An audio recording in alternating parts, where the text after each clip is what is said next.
Hello, Bevo Bevan here, Oil and Gas 360. We're at the EnerCom Oil and Services Conference in San Francisco, and we have the pleasure of speaking with David LaVance, Integrated Environmental Technologies. David, welcome to Oil and Gas 360. Good to see you. We'll kind of dive right in and find out what IET's up to. Okay. So just by way of introducing the company to our audience, if you could give a brief rundown of the business model and the company's history and the management team. Okay. Well, we are a specialty chemical supplier to the oil and gas field, and specifically we make hypochlorous acid, and I'll be glad to tell you what we do with that if you want. Please do. Yeah, so hypochlorous acid is a simple molecule, but it's used for two things in the industry.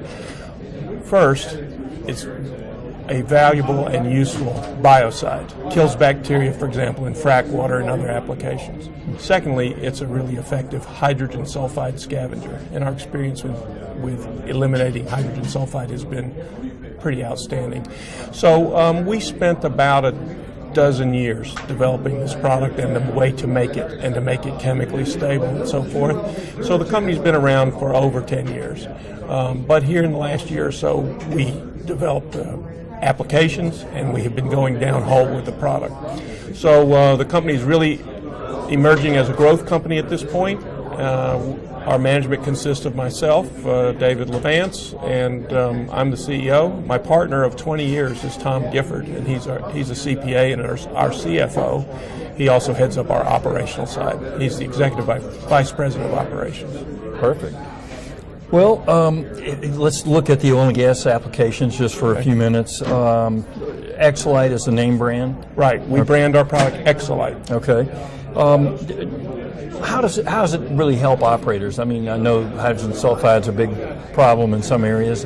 Right. Anyway. So about half of the oil wells in the country are afflicted, let's say, with hydrogen sulfide. And anybody in the business understands that hydrogen sulfide is a colorless, odorless, and deadly gas. Right. It's also highly corrosive. So not only does it represent a safety problem for oil field workers, but it's a giant expense for E&P operators.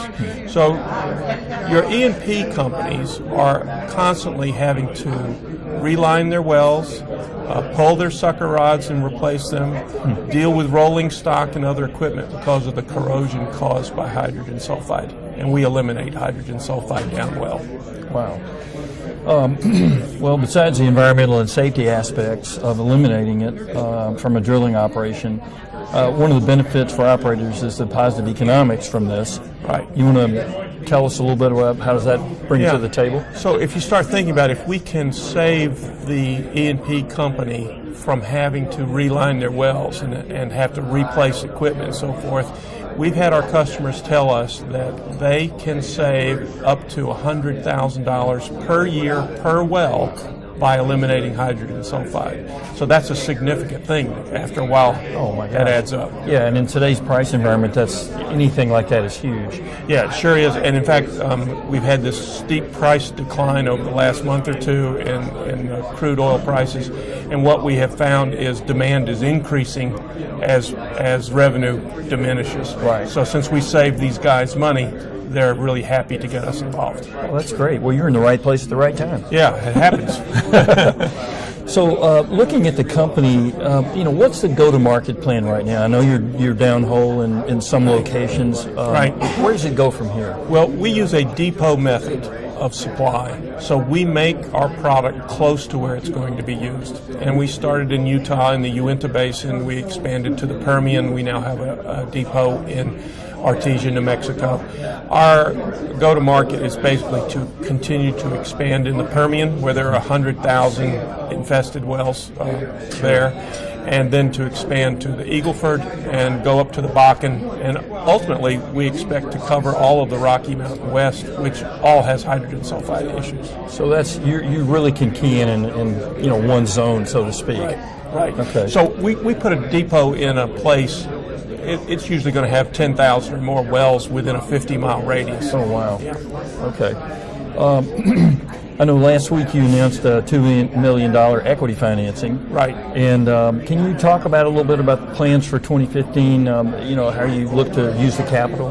Right. Well, principally, that capital is going to be deployed to create more depots. Okay. And so what we're in right now is we've passed out of the development side of things, and we're now in a revenue growth mode. So all of that money is going to be dedicated toward putting new depots in, hiring new people, equipping those depots with the manufacturing equipment that we make. Oh, okay.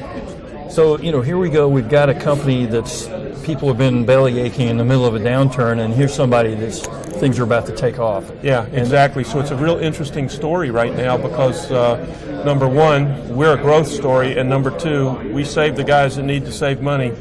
Right. And so it's a pleasant place to be right now. Well, that's fantastic.